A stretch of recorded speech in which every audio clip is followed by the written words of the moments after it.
Mesdames, Messieurs, bonsoir. Merci de votre fidélité. Bienvenue dans votre mag Sport à la une en ce lundi 1er mai. J'espère que vous avez passé une excellente fête du travail.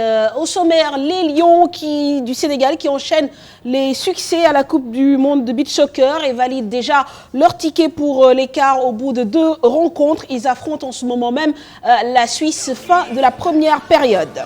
Le foot sénégalais dans ses contradictions et ses divisions à quelques mois de la prochaine assemblée générale élective de la Fédération sénégalaise de football. Les candidatures se multiplient, dernière en date, celle de Louis Lamotte.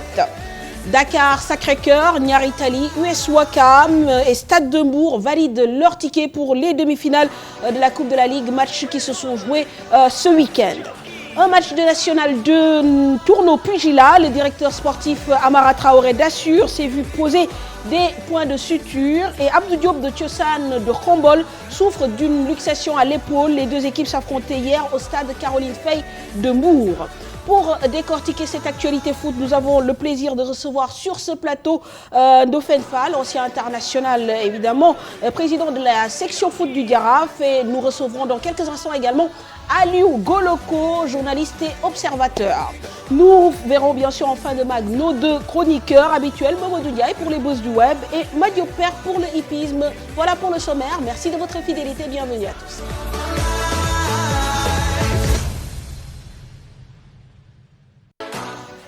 Cher Tidiane Diao, bonsoir. Bonsoir Mme Fatou, bonsoir Ndofène. Bonsoir Malal. Bonsoir Mme Fatou, bonsoir Président Ndofène. Voilà, et bonsoir Ndofène. Et bonsoir Mme Fatou. Bonsoir voilà, Serge, merci d'avoir accepté notre invitation. Avant de parler donc de ce débat autour des candidatures donc pour la prochaine élection de la Fédération sénégalaise de football, commençons cette émission d'abord avec cette belle performance de notre équipe nationale de beach soccer à la Coupe du Monde qui se tient actuellement aux Bahamas. Les Lions qualifiés au bout de leurs 2 premières rencontres grâce à 2 victoires contre l'Équateur 9-0 et contre les Bahamas 10-1. Ils peuvent se projeter déjà avec sérénité sur leur match de quart de finale. Actuellement, ils jouent contre la Suisse. Nous ne manquerons pas de vous donner le résultat en direct. Sachez que déjà, c'est la fin de la première période et pour le moment, le Sénégal mène sur le score de 2-1. Mais en attendant, retour sur ces 2 rencontres qui ont valu donc au Sénégal cette qualification en quart de finale avec Aïssatou Payfan. Un bon début de tournoi pour les Lions de beach soccer. Les hommes de Ngala Sylla enchaînent les victoires au mondial.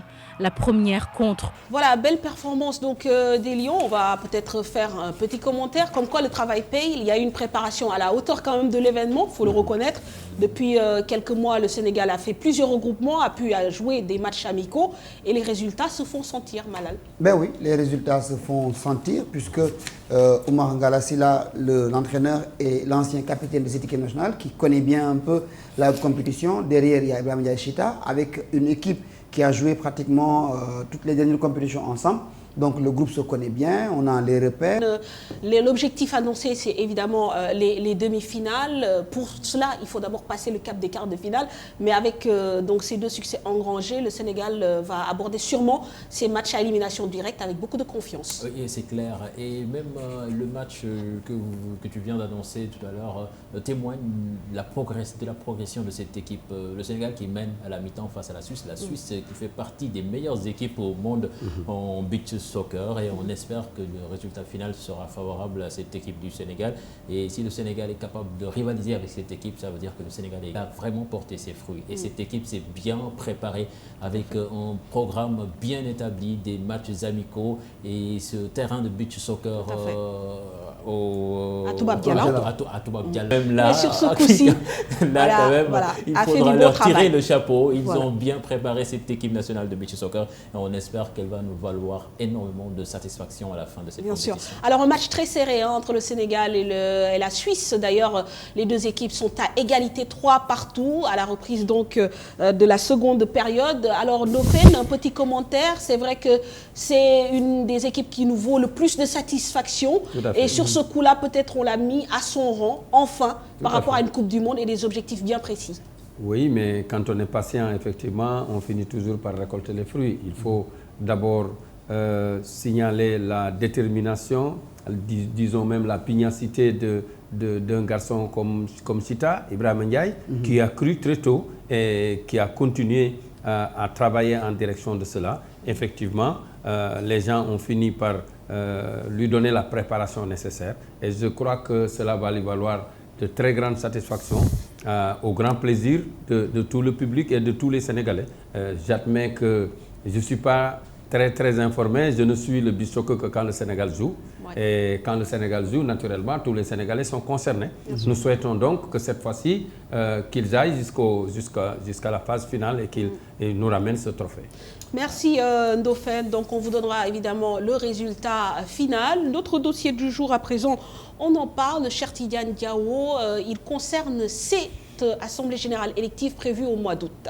Voilà, près de 4 mois de cette prochaine Assemblée générale élective de la FSF, ça bouge en coulisses. L'initiative qui a le plus suscité de polémiques est celle qui regroupe El Hadji Diouf et certains anciens internationaux et qui s'appelle le comité du renouveau du football sénégalais. Leurs revendications ne sont pas vraiment comprises, même par leurs anciens coéquipiers de 2002, Augustin Senghor, dont la foulée riposte aux attaques personnelles du double ballon d'or. Entre-temps, des ambitions se sont affirmées avec de nouvelles candidatures. En 2 semaines à peine, le tableau au foot sénégalais, où tout le monde tire dans le même, s'écroule et se fissure. Suivons ce reportage signé Mame Biram Diouf. Comité du renouveau du foot sénégalais au comité de la division, El Hadji Diouf, Amdi Faye et compagnie ont annoncé leur décision de bouter hors des champs de la sphère foot Augustin Senghor et son équipe fédérale. Leur contrat est bientôt fini et ils veulent rester ici au pouvoir comme si rien n'était. Donc moi je me demande, comme ce que j'ai dit tout à l'heure là, pourquoi on ne pose pas de débat ici au Sénégal, de dire voilà, si le football marche, pourquoi pas qu'il continue? Et si le football ne marche pas, pourquoi pas il n'y a pas d'autres Sénégalais qui peuvent changer les donnes? Pourquoi eux tout le temps ils veulent rester ici au pouvoir? Nous ce qu'on propose le changement, parce qu'on ne peut pas changer le football sénégalais sans changer les textes. Et aujourd'hui, je vous donne seulement un exemple. L'exemple c'est que dans tous les pays respectés, les présidents de la République font 2 mandats. Et aujourd'hui, la fédération, il faut qu'on revoie les textes pour que ce qui se passe aujourd'hui, que ça ne se passe plus. Parce que les Sénégalais, quand on leur demande, ils disent qu'Augustin Senghor est le président de la fédération, Dafnou Yap. Parce que tu ne peux pas faire autant d'échecs et aujourd'hui vouloir rester encore. Ça veut dire que tu as un problème personnel plus que de régler le football sénégalais. Mais cette annonce a le mérite de mettre à nu les failles et divisions entre anciens footballeurs, anciens coéquipiers. Ferdinand Coly invective la démarche de Diouf et compagnie. Je ne comprends pas l'attitude des membres de ce collectif qui demandent de se débarrasser comme ça de l'actuelle équipe dirigeante de la Fédération sénégalaise de football. Franchement, ils n'ont aucun respect pour le football et pour les Sénégalais. Et personne ne parlera à mon nom, au nom de la génération 2002. Moins virulent, Diomansy Kamara, ancien international, ne manque pas non plus de recadrer les membres du collectif. À mon avis, il faut taire toutes ces divergences. Si on y arrive, on grandira. Des personnes comme El Hadji Diouf ou Kalilou Fadiga, on a besoin d'eux dans notre football. J'estime qu'une table ronde doit être organisée avec tous les acteurs du football. On devrait en un moment tous s'asseoir et trouver la manière dont on pourra faire avancer les choses. Henri Camara, qui lui aussi fait partie de cette génération 2002, nuance ses propos. Il faut reconnaître que Maître Augustin Senghor a passé un bon bout de temps à la tête de l'institution. Et quoi que l'on dise, on ne peut pas dire qu'il n'a pas bien travaillé, mais il faut aussi reconnaître qu'il est très mal entouré. Les Sénégalais ne sont pas tout à fait contents des résultats de leur équipe nationale. La dernière CAN en est une parfaite illustration. On pouvait atteindre au minimum les demi-finales. Il ne faut pas avoir peur des mots. Il y a trop d'amateurs autour du président Senghor. Quand El Hadji Diouf l'accuse d'insulter le foot sénégalais en décidant de se présenter une 3e fois de suite, Maître Augustin Senghor n'hésite pas à lui demander de dire ce qu'il a fait concrètement pour ce foot sénégalais. Mais comment ñëw tay néma waro taxaw parce que waro def ñetti mandat té wéro ko ci charte wéro ko lu di xel mën nangu dafa né yow li tubaab di wax objectivité mo la ñak wala problème d'intérêt la c'est-à-dire xej nga né jëm ji tank mu ngi fi man lima bëgg du mun sotti mu donc il faut que ma jëlé ko fi té lolu défé na tamit dëkk bu melni Sénégal lolu war nañ ko baax parce que défé na fi li am solo mooy njëriñ bi nit yi mën a amal seen askan mais pas njëriñ bi ñoom ñu bëgg a am ci kaw seen askan parce que ku fi nekk ci sa domaine am na njëriñ bu amal Sénégal am na tey ñu ngi xëccu man maay def lii maa defoon lii 2002 maa defoon lii mais bu weesoo 2002 lan nga defal sa réew lan nga defal sa football loolu mooy dëgg. À quelques mois de la prochaine assemblée générale élective de la Fédération sénégalaise de football, il y a ceux qui avancent masqués, ceux qui dénoncent pour déstabiliser et préparer le terrain, et puis ceux qui prennent déjà leur courage à deux mains et se lancent dans la bataille. C'est le cas de Maïdiouf Dia, dont la candidature est portée par son club Mbour Petite Côte, et Louis Lamotte, ancien président de la Ligue Pro. D'autres candidatures pourraient prochainement voir le jour. Voilà pour le dossier donc de ce sport à la une. Évidemment, beaucoup de supputations autour de cette assemblée générale élective. Nous a rejoint donc sur ce plateau Aliou Goloko. Aliou, bonsoir. Bonsoir, maman. Voilà, merci d'avoir accepté notre invitation. Alors, justement, avant peut-être de parler du fond par rapport aux candidatures qui se posent, moi j'ai une question quand même relative en fait aux sorties des différents internationaux. Quand on voit Henri Camara, Ferdinand Coly, peut-être dans une moindre mesure Diomonsy Camara, cette génération 2002, Aliou, vous l'avez côtoyé, vous l'avez suivi pendant notamment la Coupe du Monde, et aujourd'hui on voit des divergences qui voient le jour. Est-ce que finalement ce ne sont pas des réminiscences de ce qui se passait déjà dans le groupe en 2002 et qui se voit maintenant à l'œil nu? Probablement, dans un groupe, c'est toujours normal que tout le monde ne tire pas dans la même direction. Et j'avoue qu'avec le temps, parce que de 2002 à maintenant, ça fait quand même 15 ans, ils ont emprunté des chemins divers. Il y en a qui se sont reconvertis dans le football, d'autres ont eu d'autres ambitions. Mais au finish, ce qu'on peut retenir des différentes sorties nées de ces ambitions, c'est qu'ils ne parlent pas tous de la même langue. Ils ne parlent pas en tout cas tous le même langage. Et c'est compréhensible, c'est peut-être salutaire, parce que ce qui aurait été dommage, c'est qu'ils se soient constitués en une sorte de syndicat et de vouloir prendre peut-être le football sénégalais en otage. Donc tel n'est pas le cas, a priori. Alors là où j'attirais l'attention des gens, c'est sur la lucidité dont on fait montre Ferdi Coly, Diomonsy Camara ou Henri Camara. Je pense que leurs sorties sont assez mesurées, sont assez lucides sur une situation de fait. Cela ne veut pas dire l'autre camp, qui se trouve être le comité du renouveau pour le football sénégalais, n'a pas la légitimité de parler. Elle a la légitimité de parler. Elle a la légitimité de se faire entendre. C'est bon pour le jeu démocratique, c'est bon pour notre football, parce que c'est quand même des gens qui, à un moment donné de leur parcours, de leur jeunesse, ont servi le football sénégalais. C'est indéniable. Ils nous ont valu beaucoup de satisfaction, ils nous ont valu du plaisir. Mais encore une fois, il faudrait qu'on sache que le football au Sénégal n'est pas né en 2002. Il y a eu, avant le 2002, on jouait au football au Sénégal. Après 2002, on continue à jouer au football. Et au-delà de 2002, on parlera du fond. Ok, justement, Aliou, mais ce comité, ces gens dont vous parlez, ne se font pas qu'entendre. Ils vont jusqu'à engager un bras de fer en disant que si M. Tel se présente, ils vont même marcher pour empêcher sa candidature. Quand même, est-ce qu'on peut qualifier de l'issue de cette posture comme tu l'as bien fait de la part de Ferdinand? Écoutez, c'est leur droit le plus absolu de contester. Moi, personnellement, je ne comprends pas le projet parce qu'il n'est pas clair, il n'est pas clairement précis. Si c'est de la politique du haute-toi pour que je m'y mette, qui est en branle, elle ne passera pas. Maintenant, si, effectivement, dans un élan sincère, dans un élan patriotique et dans un élan humain, tout simplement humain, ils veulent effectivement maintenant faire entendre leur voix et contribuer à faire aller notre football de l'avant, why not? Pourquoi pas?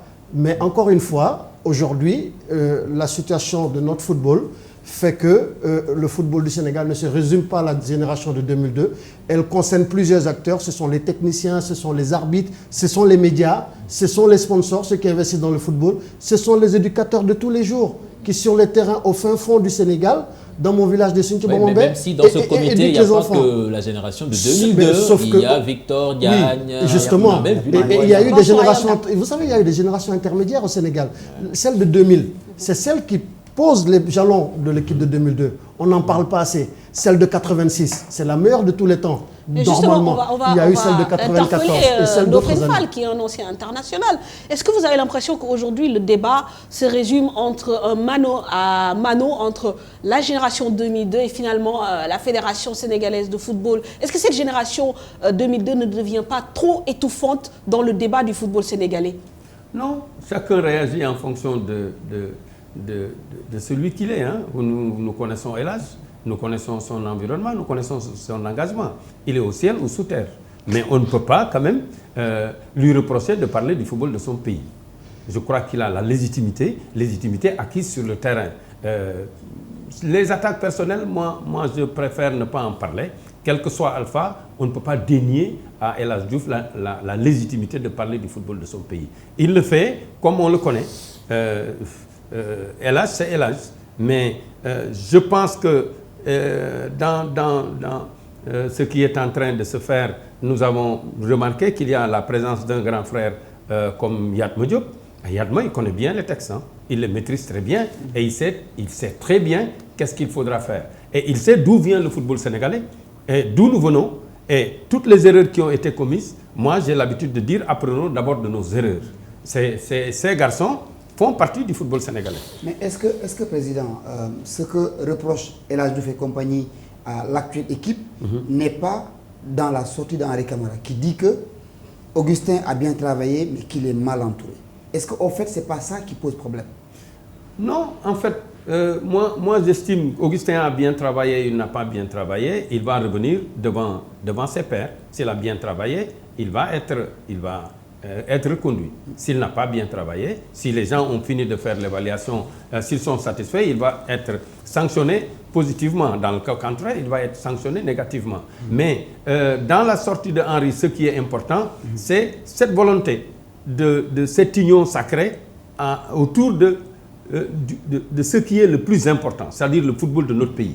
Il faut que l'on se mette à réfléchir sereinement pour se dire que nous avons évité pendant toutes ces années de retomber sur les travers.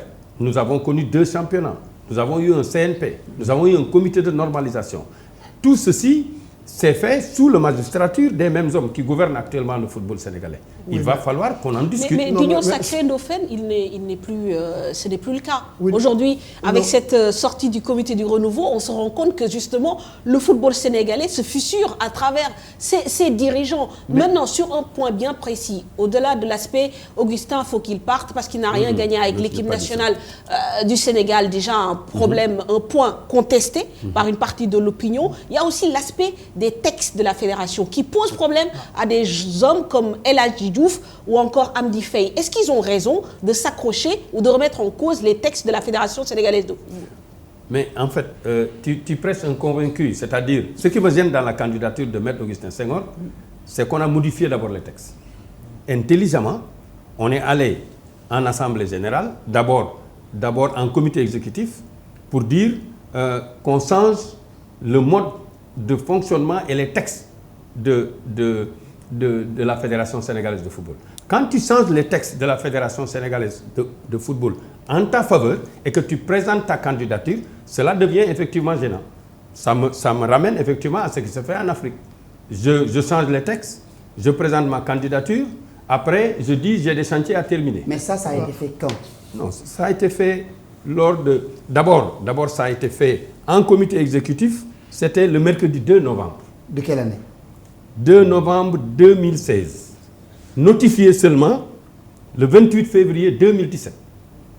Ça a été changé en 2016, ça a été notifié en 2017. Alors que la FIFA exige une harmonisation des textes des fédérations nationales avec les textes de la FIFA. Les textes de la FIFA, ça c'est je te prends à témoin, ça c'est les textes de la FIFA. Les textes de la FIFA disent les membres de la commission ne peuvent pas faire 2 mandats consécutifs. C'est-à-dire qu'ils ont droit à un seul mandat.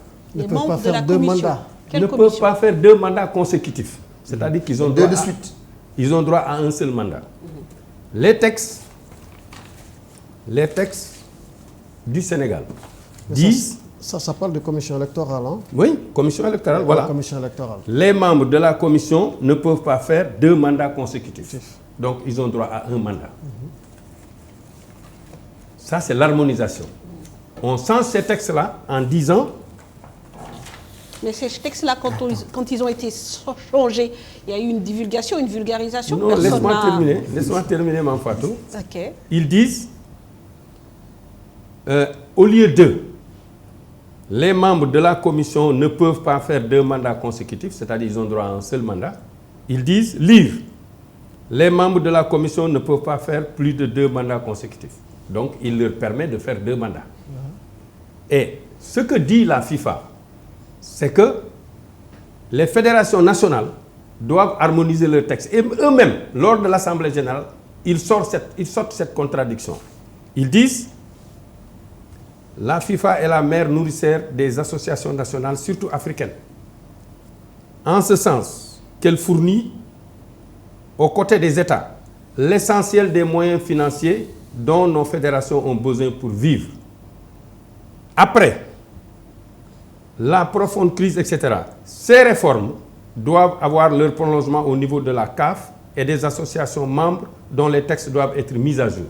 Et à ce titre, ils disent, c'est pourquoi la tenue d'une assemblée générale extraordinaire s'imposera à nous pour revisiter nos textes sous le prisme de ces réformes. Exactement. Ils n'ont pas le droit de changer les textes qui sont en conformité avec la FIFA. Maintenant qu'ils l'ont fait, qu'ils ont demandé et qu'ils l'ont fait, alors que le texte est très clair. Il dit, je crois que c'est clair dans la tête des uns et des autres, c'est ça qui me gêne moi sur sa candidature. J'ai dit, Augustin Senghor a la légitimité, légalement il peut être candidat. Mais moi je ne suis pas d'accord que l'on dise, je change les textes, ensuite je suis candidat, et après on dit, je veux terminer mes chantiers. Nous avons eu beaucoup de cas comme cela. En fait, je pense qu'Obama n'a pas de chantier à terminer, mais quand il a fini son mandat, il est parti. Il doit partir. Alors, il ne faut pas changer les textes. C'est-à-dire, on ne change pas les règles du jeu quand on va en compétition. Si moi je suis du Jaraaf et que je dois jouer contre Niary Tally, je dis, bon, Niary Tally, vous jouez à 8, moi je joue à 10. Ça veut dire qu'on n'a pas le droit de changer ces textes. Et ça me gêne énormément. C'est une information importante, oui. Oui, alors, moi là où je voudrais intervenir par rapport à l'intervention de Ndofène, là, sur ce papier en tout cas que j'ai, on parle de commission électorale. Alors, voilà. Une commission électorale constituée de 9 membres. Et alors, si ils ont changé les textes en Assemblée générale, l'Assemblée générale, elle est souveraine. Elle n'est pas souveraine. Si une Assemblée générale elle doit être en harmonie avec les textes de la FIFA. Alors, non, mais attention. Les textes de la FIFA elle-même est dans un gros processus de refonte de ses statuts et de ses textes. C'est déjà Après fait. Tout ce qui s'est passé, ça a été validé. Ils l'ont évoqué. Une partie a été validée lors du dernier congrès de la FIFA. Le congrès du mois prochain à Bahreïn va encore aller plus en avant dans la gestion, dans la transparence, mais également sous d'autres aspects. Maintenant, au niveau des associations nationales, lorsque des associations nationales composées de différents acteurs du football local décident de manière souveraine en Assemblée nationale de changer certaines parties de leurs textes, ils en ont tout le droit. Non. Maintenant, ils en ont le droit. Non. Maintenant, est-ce que les conventions sont au-dessus des lois? Oui, mais est-ce que les textes changés, est-ce que ce qui a été changé dans les textes sont-ils ou sont-elles, ces lois, en harmonie avec le corpus juridique qui régit le football mondial? Mais voilà ce que ça dit... va être une bataille. Non, attention. Non. Ça pourrait être une bataille de juristes eux-mêmes dans les deux camps. Attends. Mais en définitive, donne-moi une minute. En définitive, je termine, s'il te plaît. En définitive, ce qu'il y a de plus important aujourd'hui, il faut que, et c'est ça le vrai problème du football sénégalais, il faut qu'on arrête avec les querelles de chapelle. C'est ou je suis dedans, ou je ne suis pas dedans. Non, il y a une poignée de gens, depuis 20 ans, 30 ans, 40 ans, qui prennent en otage notre football. Le football doit aller à ceux qui le vivent au quotidien, ceux qui s'y investissent à fond et qui y consacrent toute leur vie. D'accord. Et à côté de cela, parce que quand vous regardez, à regarder de près, c'est des gens tapis dans l'ombre qui essaient de tirer les ficelles de gauche à droite. Et c'est toujours les mêmes personnes. Non, et en définitive, ce que l'histoire retient, chaque fois qu'on a eu des problèmes comme ça, c'est notre football qui en a pâti. Ou on n'est pas allé à une Coupe d'Afrique, ou on a raté une Coupe du Monde, ou on est complètement retourné dans nos travers. Il y en a assez. Parce que ça fait longtemps qu'on investit de l'argent du contribuable sénégalais sans résultat. Moi, le point sur lequel je veux insister, quand est-ce que la fédération a changé les textes? Est-ce qu'ils l'ont fait en comité exécutif ou est-ce qu'ils l'ont fait en assemblée générale ordinaire? Non, ils l'ont fait en assemblée générale. Non, la dernière, donc la récente. Non, la récente assemblée générale, laisse-moi terminer. C'est-à-dire aujourd'hui, pour les réformes de la FIFA, pour que l'on soit en harmonie avec la FIFA, ils disent on va convoquer une assemblée générale extraordinaire. Parallélisme des formes. Si nous voulons changer nos textes, d'abord ces documents, vous savez comment se passent les assemblées générales. Ils ont envoyé les textes le jeudi aux différentes ligues qui ont distribué ces documents le vendredi aux associations. Certains délégués ont reçu le document le jour de l'assemblée générale. Donc, si on l'introduit de façon discrète dans le corpus, c'est sûr et certain que ça va passer. Moi, je voudrais te mettre à l'aise, Goloko. Je crois qu'on ne me prêtera pas l'envie d'aller dans une fédération. Moi, ma mission est terminée. Je ne parle pas pour vous. Non, attends, non, je termine. Parce que en fait, nous parlons aux Sénégalais. Je suis dans une position où je pense que je dois parler de football. Je peux parler du football de mon pays parce que après ma carrière, j'ai continué à militer pour le football et dans le football. En des termes clairs. Bon, il faut qu'on aille un peu plus vite. Je n'ai plus. Je pense que ce n'est pas à mon âge qu'on va aller se mettre dans une fédération.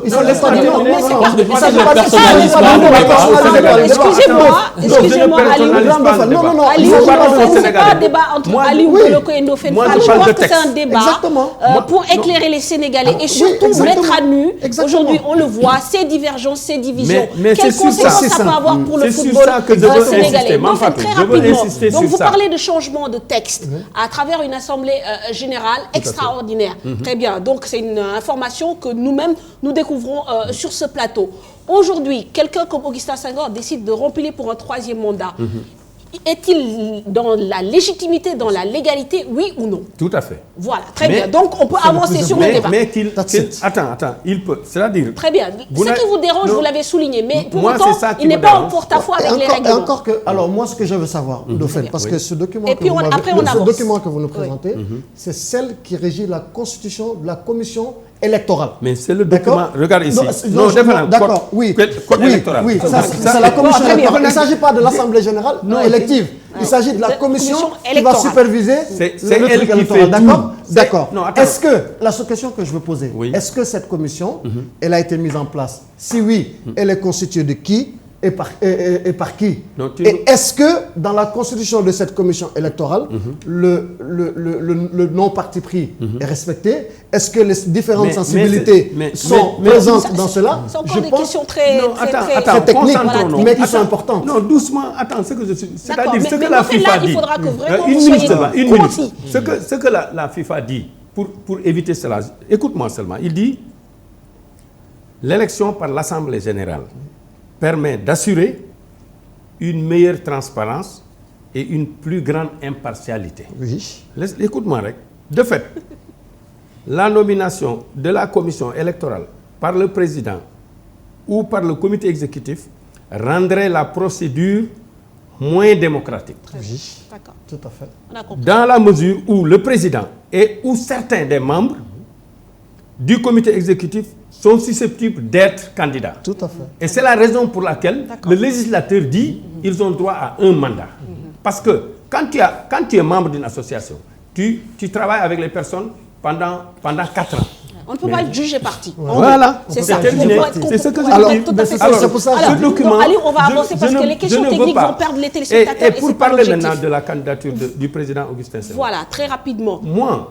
Non, mais au-delà de la candidature, même que El Hadj Diouf et le comité fustigent les textes, est-ce qu'ils ont le droit de demander une refonte des textes ou une revue des textes? Pour demander la refonte des textes, voilà. Il faut un certain nombre de conditions. Ces conditions pour les réunir, c'est prévu aussi par le code. Il faut un certain nombre de membres, etc. etc.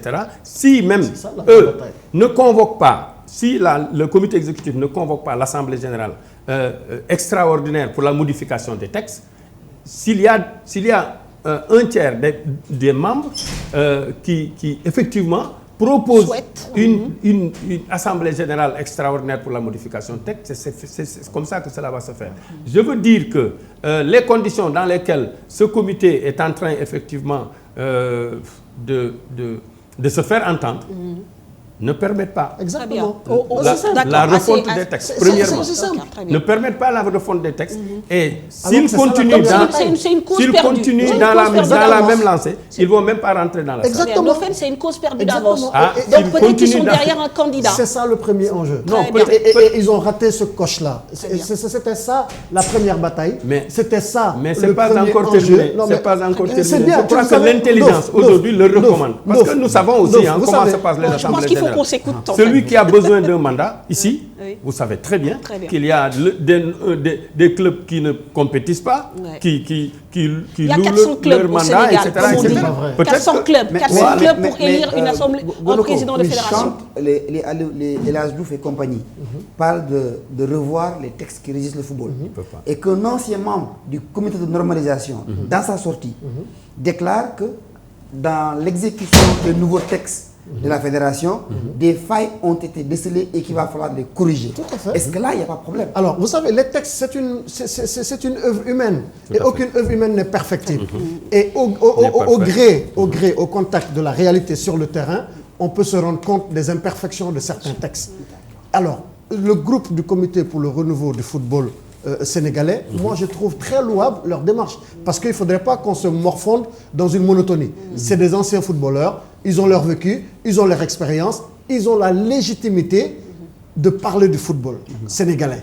Il y a d'autres candidatures qui sont annoncées ça et là, de personnes également qui à un moment donné ont occupé des positions dans notre football. C'est bon pour le jeu démocratique. Maintenant, que ça se fasse dans les règles de l'art et que ça ne prenne pas notre football en otage. Voilà, moi, c'est tout ce que je demande. Ça nous permet de parler de ces candidatures annoncées, cher Malal Junior. Ben oui, avec celle qui a été annoncée en premier, celle de Maître Augustin Senghor. Mbaye Diouf Dia également a déclaré sa candidature, de même que lui, Lamotte.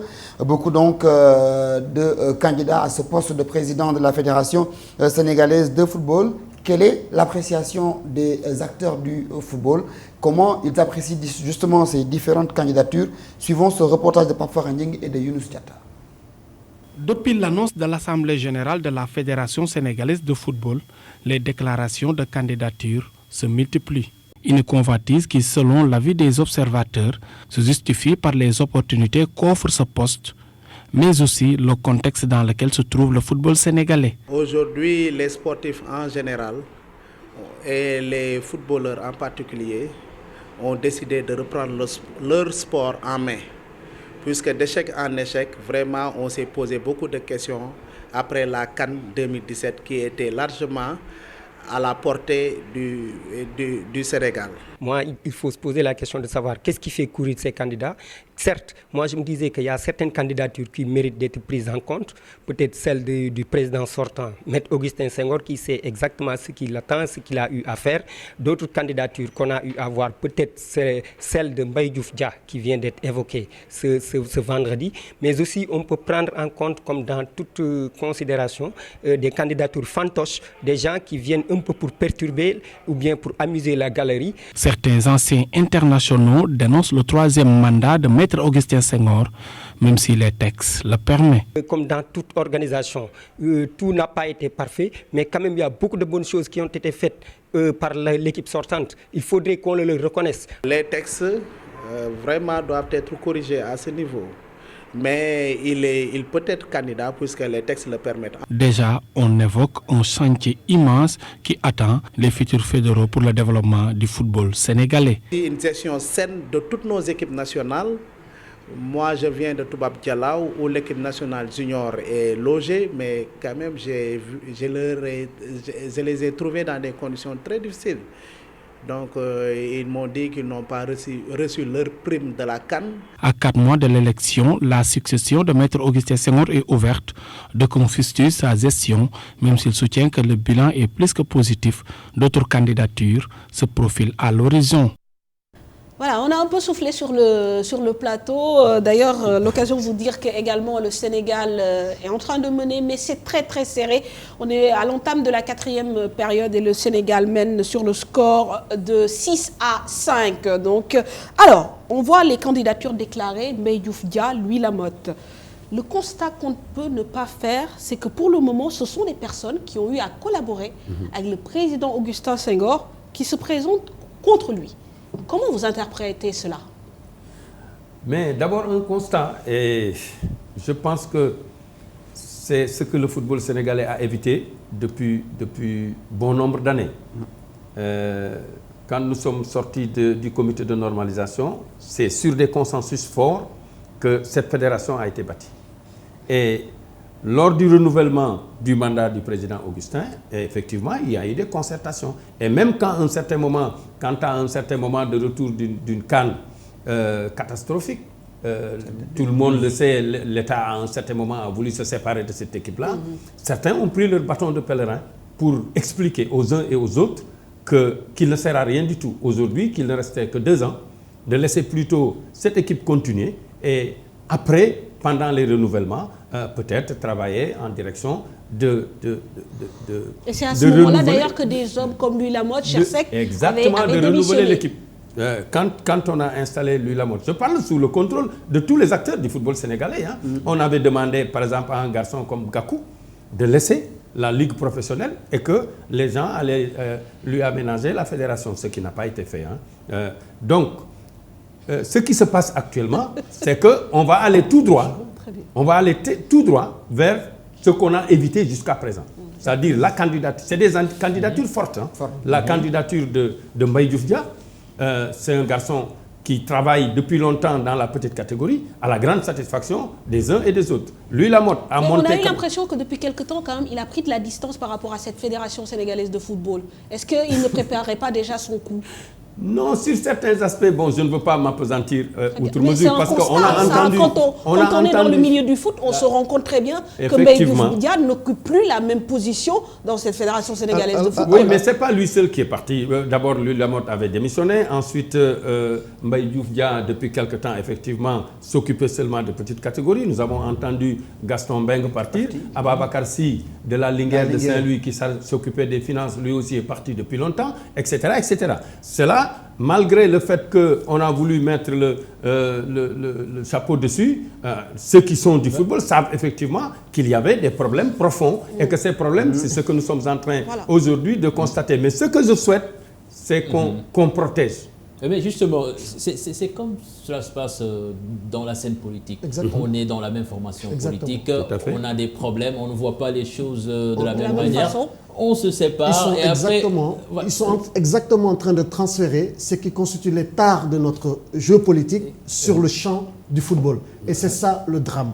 Justement, Ndofène, il y a, je sais pas, 3 semaines de cela, on a reçu ici Saher, le premier vice-président de la fédération. Il lui a posé la question, est-ce qu'il nourrissait des ambitions pour diriger cette fédération? Il a dit pour une question de bienséance et déjà, de loyauté, il ne peut pas briguer la présidence de la fédération. À moins que le président Augustin Senghor décide de ne pas se présenter. Alors, moi ça, c'est pas mauvais pour le jeu politique, pour le jeu démocratique de notre fédération. Les ambitions peuvent naître. On peut avoir travaillé dans le même bureau et avoir une ambition. Là où on est un peu sceptique, ou en tout cas là où on est interpellé, c'est de voir des gens avec qui on a travaillé se présenter contre soi. Ça peut arriver, parce qu'il y a eu des divergences de vues à un certain moment donné et qu'on nourrisse l'ambition de venir être au devant de la scène et faire les choses autrement. C'est tout à fait légitime. On parle de divergences de vues, mais est-ce que des fois, il n'y a pas des gens qui regardent et qui se disent cette fédération est en mauvaise posture, vaut mieux prendre mes distances? C'est humain.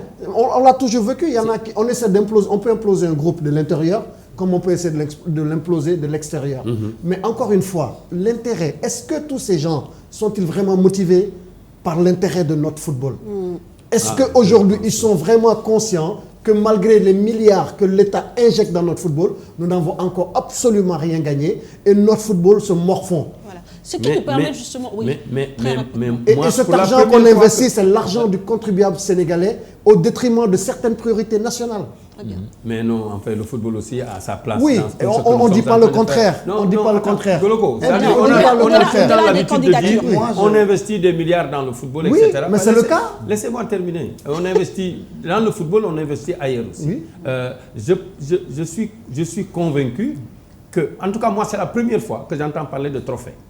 Parce que, a priori, quand tu lis entre les lignes, dès que certains arrivent aux affaires, leur première chose est de dire il nous faut du temps, le football c'est machin, etc., etc. Moi j'ai toujours dit que quand on a les moyens nécessaires, parce qu'aujourd'hui, Le football de notre pays est mûr, à mon avis. Mais Ndofène, non, laisse-moi terminer. Ndofène, on a toujours eu ce problème sur ce plateau. Mais souviens-toi, à la veille de la CAN 2012, on a eu le même problème ici. Mais encore une fois, laisse-moi parler. Tu ne m'as pas laissé parler. On a eu le même problème en 2012, mais parce qu'on a fait de mauvais choix. Moi, je demeure convaincu. C'était pas ton discours en 2012. Si, j'ai dit que le poisson est mûr. Quand on gagne notre premier match contre le Ghana, on doit jouer notre deuxième match, que tu changes toute ton équipe. Mais ça, dans la tête de quelqu'un, ça ne peut pas prospérer. C'est aussi simple que ça. Aujourd'hui, moi, ce que je dis, c'est que ce qui se passe dans le football sénégalais actuellement, effectivement, les gens doivent se poser des questions. Qu'est-ce qui empêche aujourd'hui notre football de gagner quelque chose? Nous continuons à dire, oui, c'est parce que en fait, quand vous entendez les personnes parler, ils sont en train de se prévaloir des dépenses régaliennes de l'État du Sénégal. On te parle de quoi? De l'avion, des primes, du regroupement, etc. Ça, c'est des dépenses régaliennes, c'est fait par l'État du Sénégal. Le dirigeant sportif, il est évalué en fonction du résultat sportif. Très bien, mais le résultat ne se limite pas qu'à l'équipe nationale. Là encore, il faut qu'on en parle. C'est là où moi je veux aller. Allons-y. Voilà, le bilan de la fédération ne peut pas se limiter aujourd'hui aux résultats des équipes nationales. Qu'est-ce qu'on fait pour le développement du football à la base? C'est ce que je veux dire. Le nombre de licenciés, est-ce que ça a augmenté? Je pense que aussi... Moi, j'aimerais d'abord qu'on s'arrête sur le fait que des gens qui ont été élus, qui ont travaillé avec l'équipe qui est là en place, aient décidé de sortir, de ne plus se mêler des affaires de la fédération alors qu'ils ont été élus. Il y a Mbaye Diouf Dia qui a reculé malgré le travail qu'il a fait. Le président Babacar Sy, chargé des finances, qui est parti, remplacé par Gaston, chargé du marketing. Oui, même s'il n'a pas été remplacé, Gaston est venu pour être le chargé de marketing. Il est parti, on va dire. Donc, quelque part, Augustin s'est retrouvé seul. Lamotte est parti. Lamotte est parti. Et toutes ces personnes-là sont en face de lui. Ça, c'est la première des choses. La deuxième chose, on ne peut pas faire le bilan de ces 8 années de gouvernance de Maître Augustin Senghor sur uniquement les échecs des équipes nationales. Il y a le football à la base que nous, journalistes, rencontrons et qu'on entend souvent se plaindre des mauvaises conditions de travail. Mais je veux venir sur la petite catégorie. Si vous voulez qu'on parle de la petite catégorie. On a parlé des écoles de football il y a 2 semaines, ici sur ce plateau, avec toutes les difficultés. On ne fait rien pour les écoles de football. C'est ça la vérité. La petite catégorie. Si c'est à Dakar, tu joues 4 ou 5 matchs, maximum 6. Ta saison est terminée. Parlons des régions. Le football féminin, c'est la même chose. C'est-à-dire, moi, je ne suis pas venu pour faire le bilan de l'équipe sortante. Bien sûr. Mais, à parler, vous savez, c'est dans la gestion du football d'un pays, ce qui est plus facile, en Afrique, ce sont les équipes nationales. Tu n'as aucune charge. Il te suffit simplement de présenter un projet de budget. Et depuis quelque temps, eux-mêmes disent, effectivement, depuis quelque temps, entre le ministère et la Fédération sénégalaise de football, les choses se passent très bien. Les budgets sont exécutés à temps et à suffisance. Moi, ce que je voudrais dire, en ce qui concerne ceux qui, aujourd'hui, sont en train de poser leur candidature, à mon avis, ils ont le droit, comme Augustin a le droit de le faire.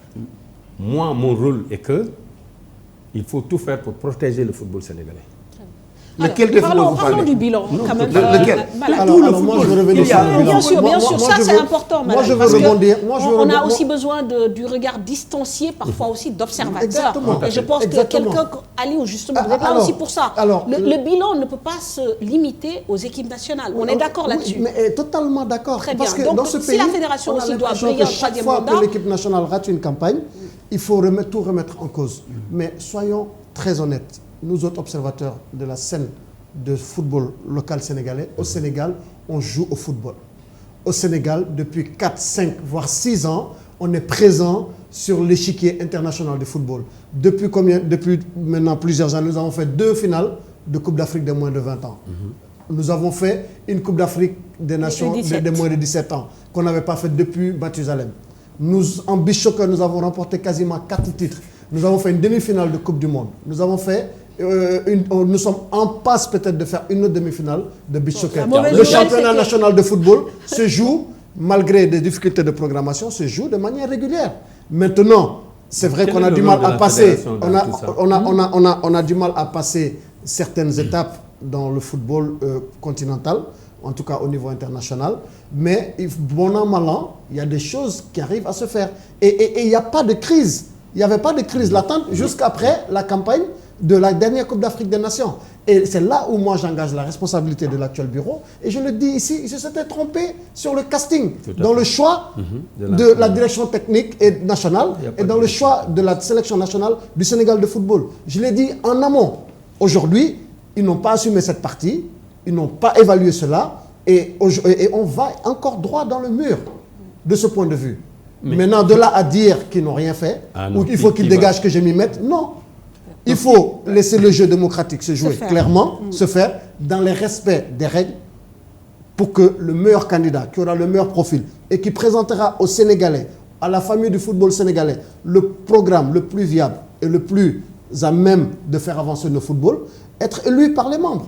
Une autre chose que les gens disent. Tu es presque un convaincu. C'est-à-dire, dans tout ce que tu as dit. Mais c'est bien que vous soyez convaincu. Non, attends. Dans tout ce que tu as dit. Moi, c'est ça ma position. Oui, le football professionnel, etc. Qu'est-ce que la fédération fait dans tout ça? Mais c'est elle qui encadre tout ça? Non, écoute-moi seulement. Écoute-moi. C'est-à-dire, Mais Nof, on a l'impression que quand même que vous avez une petite dent contre cette fédération. Non, jamais de la vie. Jamais. D'ailleurs, ailleurs. Vous essayez de rester objectif. Ailleurs, les gens... Nof a certainement un camp aussi qu'il défend ses idées. Certainement. Et c'est de bonne guerre. Mais c'est pas interdit. C'est pas interdit, c'est de bonne guerre. Il faut juste qu'il l'assume. Non, tu me connais suffisamment. Tu sais que moi... J'ai le courage de mes opinions. Ce que je suis en train de te dire, c'est que dans tout ce que tu as énuméré, la petite catégorie, le football professionnel, etc. Le football amateur. Le football amateur, nous versons tout ça dans l'évaluation de la Fédération sénégalaise de football. Exactement. Mais si tu les prends un à un, tu sais très bien que les clubs professionnels triment tous les jours. Nous avons reçu 1 million depuis 8 ans. Des subventions. Je te dis, c'est le million, on l'a reçu le mois dernier. Est-ce que vous n'avez pas vocation à recevoir des subventions aussi? Mais attends, toi tu viens de la Côte d'Ivoire. Doucement, tu viens de la Côte d'Ivoire. La Côte d'Ivoire, ce sont les droits télé qui financent. Non, ce n'est pas seulement les droits télé. Ce sont les droits télé. Quand la fédération, la Côte d'Ivoire est revenue de la Coupe du Monde, combien on a donné à chaque club? 30 millions pour les clubs. Mais laisse-moi terminer. Tu m'as posé une question. Oui, mais je voulais que tu dises 30 millions. Très bien. Tu as dit 30 millions. Quand ils sont revenus, apparemment, il y a des non-dits qui datent de 2012. Non, attendez. Parce que nous, on n'a pas été à la Coupe du Monde. Quand ils sont revenus, ils ont donné à chaque club 30 millions. Nous, on a reçu quoi? 1 million. Parce qu'on n'est pas allé à la Coupe du Monde. On n'a pas été à la Coupe du Monde. La dernière, non. Ça fait 3 Coupes du Monde qu'on n'est pas. On n'était pas à la Coupe d'Afrique. Non, mais il n'y a pas d'argent à la Coupe d'Afrique. Tu connais le montant des subventions en Coupe d'Afrique? Je connais. Aujourd'hui, ça a changé lors de la dernière Coupe d'Afrique des Nations. Mais je connais très bien. L'équipe victorieuse remporte 4,5 millions de dollars. Et ça, a été entériné. Non, je te donne les informations. Mais les informations. Mais Ndofène, quand même, je pense qu'on ne peut pas imputer la responsabilité de la pauvreté de nos clubs à cette fédération. Oui. Puisque les clubs aussi ont vocation, c'est les sociétés vocation à aller chercher de l'argent, à s'enrichir. Mais vous aimeriez comment les clubs font pour jouer si les clubs n'avaient pas de l'argent, premièrement. Deuxièmement, ce que je dis, c'est ce qui se passe partout dans le monde. Quand une fédération revient d'une compétition, elle récolte des fruits, naturellement, ces fruits doivent être partagés. Si elle gagne ou si elle avance dans la compétition. Mais attends, aujourd'hui, quand tu arrives... Attends, on a été en finale. Elle a reçu. Mais toi aussi, moi, je sais ce dont je parle. Si je continue à parler en quart de finale, on ne peut pas financer le football. Les gars, soyons sérieux. Je n'ai jamais dit que ça pouvait financer le football. Alors, la fédération, comment est-ce qu'elle fonctionne? Mais quand... Quand on dit, les gens qui jouent dans le football amateur, que c'est eux-mêmes, équipe amateur, qui prennent en charge les frais d'organisation du championnat amateur. Et ces gens-là se plaignent de la cherté, par exemple, pour l'acquisition d'une licence qui coûte 2500, il te faut 3 volets pour une équipe amateur. Mais la fédération doit subventionner ces gens-là. Je préfère encore ça pour le bien le football, pour la démocratie du football dans notre pays, que de vouloir dire non, il faut prendre l'argent, le peu d'argent remporté ou eu lors de certaines compétitions et l'injecter au niveau des clubs. Non, les clubs sont professionnalisés. Les clubs font du business. Il y en a même, l'exemple il est là, il y a de beaux exemples de réussite dans nos clubs. Génération Football, c'est une fierté. Guédiawaye Football Club, dans la manière dont c'est managé, c'est très professionnel. Jambar, dans la manière dont ça fait. Ils sont à couteau tiré avec la fédération. Ce qui se fait, c'est bien. Nos clubs traditionnels sont peut-être ceux qui ont échoué, à l'exception du Djaraf, qui fait encore de la résistance. Tous les autres ont quasiment disparu de nos radars. Donc, il faut que les clubs, à leur niveau également, puissent mettre en place des structures viables déjà, des formes d'organisation et des moyens de recherche financiers additionnels. Si les clubs n'avaient pas fait ça, aujourd'hui, tu vas trouver quel football? Mais donc, il ne faut pas espérer la subvention de la fédération. Mais la subvention se fait partout. Tu viens de citer le cas de la Côte d'Ivoire. Oui, mais on subventionne les ligues. Ah non, la Côte d'Ivoire, parce qu'ils ont signé un partenariat télé avec Canal+. Oui, d'accord. Mais ça n'a rien à voir avec ça. Mais avant, alors, pourquoi la Côte d'Ivoire donne? Je vais te dire pourquoi. S'il y a un pays dont je maîtrise peut-être assez modestement possible, c'est peut-être celui de la Côte d'Ivoire. Oui. Il y avait MTN qui avait le naming du championnat de Côte d'Ivoire de football. Et MTN donnait à peu près 500 millions de francs CFA à l'année, chaque année. Et dans ce naming, c'est-à-dire tous les clubs de Ligue 1 avaient le droit de mettre le nom de MTN sur le maillot. Et c'est avec cet argent qu'on subventionnait les clubs de Ligue 1. Ce n'est pas de ça que je parle, Gologo. Il y a deux volets. Il y a le volet Fédération ivoirienne de football, qui de retour d'une compétition a collecté des fonds. Et sur ces fonds, toi-même tu viens de confirmer que la fédération a remis 30 millions à chaque équipe. C'est l'argent du droit télé. Non, c'est pas l'argent du droit télé. C'est pas l'argent du droit télé. Alors, bon, très bien. Donc, d'accord. Donc, on est bien d'accord, Dauphin et Aliou, que le bilan de cette fédération ne doit pas se limiter donc à l'échec des équipes nationales. Et même l'échec des équipes nationales, il faut relativiser. Notre équipe nationale n'a pas gagné, mais depuis 2 à 3 ans, elle fait partie des... Elle n'a jamais rien gagné. Elle n'a jamais rien gagné. Cher Tidiane, elle n'a rien gagné, mais quand même, c'est une équipe nationale de haut niveau qui a été première nation en Afrique. Non, mais quand on est premier en Afrique, on est une équipe nationale. Ça sera premier en Afrique quand on sera champion d'Afrique. Vous savez, dans notre pays... Mais je donne toujours cet exemple. L'Espagne a gagné son premier trophée en 2006, je ne sais pas, en 2008, l'Euro, avec la génération des Xavi. Et depuis combien de temps? Parce que le travail fait au sein des clubs a permis cela. Mais ça veut dire qu'on a une bonne équipe nationale et qu'un jour... qui ne contient aucun joueur du championnat local. On va gagner ce trophée. Et ça ne veut pas dire que ça ne travaille pas derrière. Non, cher, l'exemple, la comparaison espagnole avec celle du Sénégal est très mauvaise. Parce que tout simplement, on n'a pas le profil des joueurs espagnols qui font cette roja. Non, il ne faut pas te tromper sur cette comparaison. J'ai dit que l'Espagne, avec tout ce qu'elle représente dans le football mondial, depuis qu'elle a commencé à disputer des tournois, elle n'a gagné un trophée qu'en 2006. Avec la génération des Xavi et Aragonés comme entraîneur. Parce que cette génération était exceptionnelle. Oui, mais nous, on est en train de construire une génération exceptionnelle. Non, du tout. Non. Ça peut marcher dans 2 ans. Marcher sur la manière dont l'équipe est constituée, marcher sur la manière dont on est dans la gestion des campagnes, marcher sur la manière où il n'y a pas de vision, il n'y a pas de plan d'évolution. Non, il ne faut pas exagérer quand même. On a été éliminé au tir au but par le champion d'Afrique. On n'aurait jamais dû aller au tir au but. Ouais, bon, mais c'est le football. On n'aurait jamais dû aller au tir au but. Cher, c'est-à-dire dans notre pays, on a un sérieux problème. On n'a pas cette culture de la gagne et cette culture du résultat. Non, ça, on en dit on se satisfait toujours. On se satisfait toujours ce qu'on a eu. On est revenu de la Coupe d'Afrique. On dit ouais, c'est bien. Ça faisait longtemps qu'on n'était pas qualifié. Les Pays-Bas ont toujours eu cette critique. L'Espagne aussi, avant, on disait que c'était les champions des éliminatoires. Après, on a vu la victoire. Double champion du monde. Donc, il faut laisser du temps au temps. Non, mais il faut quand même. Tant qu'on va continuer à dire on a encore le temps, nous ne gagnerons pas. Le trophée, il faut aller le chercher. Mais quand je donne les moyens d'aller le chercher. Là où vous êtes interpellé, quand on voit ce qui se passe dans ce football sénégalais, où à la veille de chaque campagne, tout le monde a l'impression, que tout le monde tire dans le même sens. On est les plus beaux, on est unis, on est solidaires. Là, il a suffi que El Hadji fasse son comité pour que on voit les fissures entre anciens internationaux, entre coéquipiers. Est-ce que ce n'est pas ça le mal du football sénégalais? Ces divisions qui ne disent pas leur nom. Et parfois aussi, on n'a pas envie de poser sur la table les problèmes.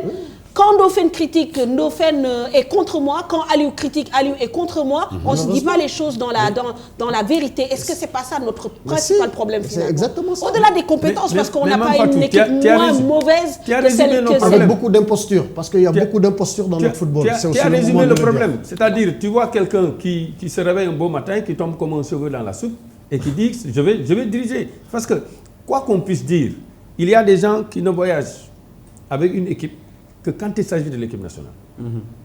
qui ne sont nullement concernés par ce qui se fait au jour le jour. Non, mais quel profil? Non, attends, je vais terminer. C'est-à-dire, dans une fédération, il faut avoir un peu de tout. Je ne vais pas avoir la prétention de dire que je vais être chargé du boulot de Goloko, ou que je vais aller, moi, m'occuper des problèmes de finances, etc., etc. On a besoin de tout le monde. Exactement. Et malheureusement, dans notre fédération, nous avons 23 membres de la fédération.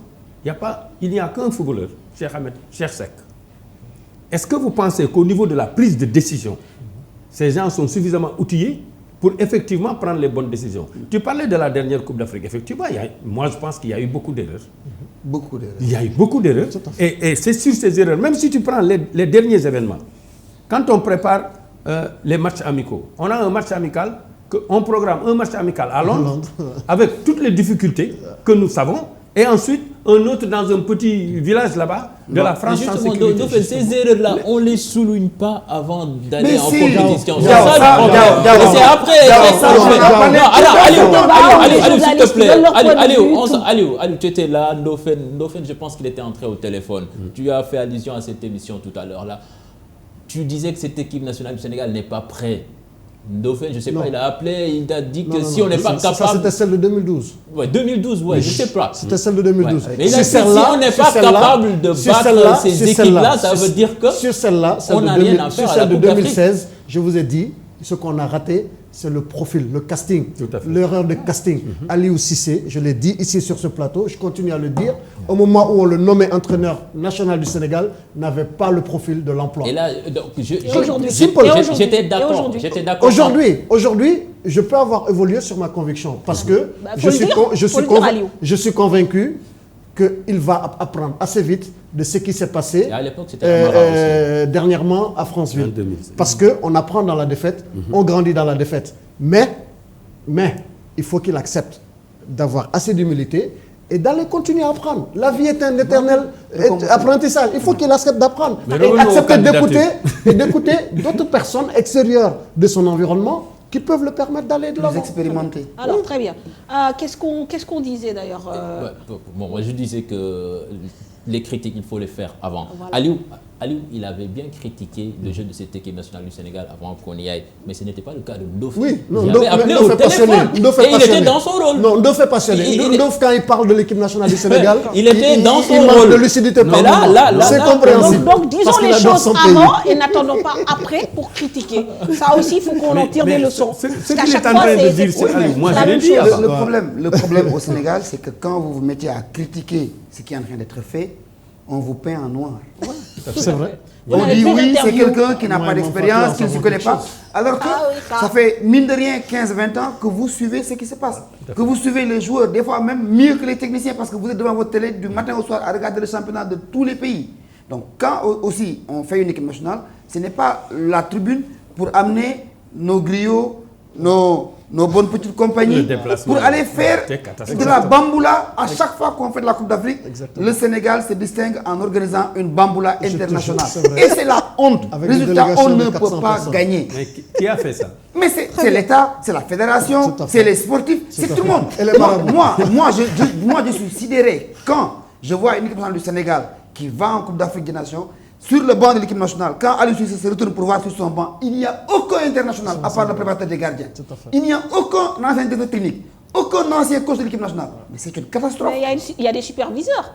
Peut-être que lui, il a juste besoin de cette équipe-là. Le statut n'est pas le même. Mamfatou, je suis désolé. Quelqu'un qui a déjà vécu une Coupe d'Afrique des Nations. Mamfatou, je vais vous donner l'exemple de l'Angola en basket. L'Angola qui va en afro-basket, sur la tribune, ils sont 12 anciens directeurs techniques nationaux, anciens internationaux, derrière, qui prennent des notes et à la mi-temps qui descendent pour aider le coach à trouver des solutions. On ne peut pas. Donc sur ce coup, El Hadjouf a un peu raison quand même. Mais oui. Moi j'avais dit ici, il faudrait mettre en place. La Côte d'Ivoire est partie depuis Roger Mila jusqu'à... Mais on a vu le Cameroun à cette dernière Coupe d'Afrique. Patrick Mboma, Roger Mila, ils étaient tous là. Tout le monde vient. Ils ont vécu. On doit mais le Cameroun est nous, parti. pour voir notre équipe nationale, on nous a mis à 50 km Franceville, Bongoville. On n'est jamais allé à l'hôtel de l'équipe nationale pendant toute cette campagne de Coupe d'Afrique. Mais quand vous avez besoin des Ivoiriens, ils vous reçoivent. Quand vous avez besoin des Camerounais, ils vous ouvrent la porte. C'est-à-dire, aujourd'hui, C'est sur ces aspects-là, moi, que je Exactement, souhaiterais c'est que l'on malheureux, puisse quoi. discuter. Tout à fait. C'est pas simplement...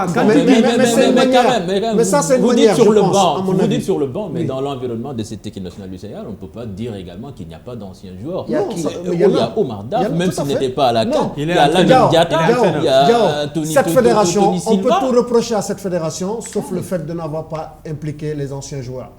Au pif, je peux vous citer peut-être 10 joueurs de la génération 2002, qui à un moment donné ont travaillé pour cette fédération. C'est indéniable. L'entraîneur de l'équipe nationale du Sénégal aujourd'hui, c'est Aliou Cissé, avec Omar Daf et Tony Silva. L'entraîneur de l'équipe des U20, c'est Joseph-Marie-François Koto.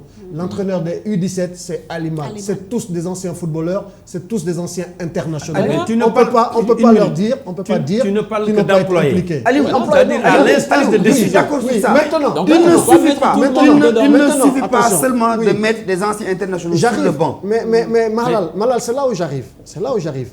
Aujourd'hui, notre vrai challenge, le vrai challenge de la Fédération sénégalaise de football, c'est d'aller chercher les compétences sénégalaises, où qu'elles soient, pour aider notre football à aller de l'avant. La génération de 1986 a d'excellents profils.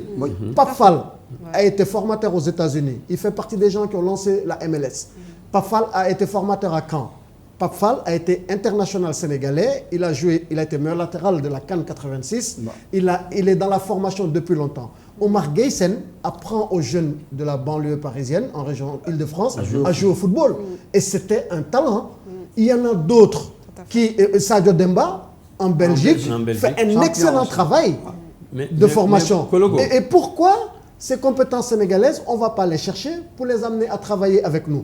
Après, au-delà des anciens joueurs, pour la communication, au-delà des anciens joueurs, il y a aussi des techniciens tout simplement qui n'ont pas été grands joueurs, mais qui ont appris énormément dans le football, dans le management, dans l'administration du football, dans l'expérience et dans le métier. Mais une minute. Toutes ces personnes ne sont pas impliquées dans la prise de décision. Oui. Laisse-moi terminer parce que quand tu parles, je t'écoute. Et c'est la prise de décision qui est importante. Parce que tu as donné un cas tout de suite là. Quand on prend 2 matchs de suite, qu'on organise un à Londres, un à machin, ceux qui prennent les décisions, les autres sont des exécutants. Et tant que cela va se passer comme ça, tu vas lister tous les... Laisse-moi terminer, tu vas lister tout le monde, ça ne servira à rien du tout. Parce que la décision est prise. Et si la décision est une mauvaise décision, tout ce qui va suivre aussi va être mauvais.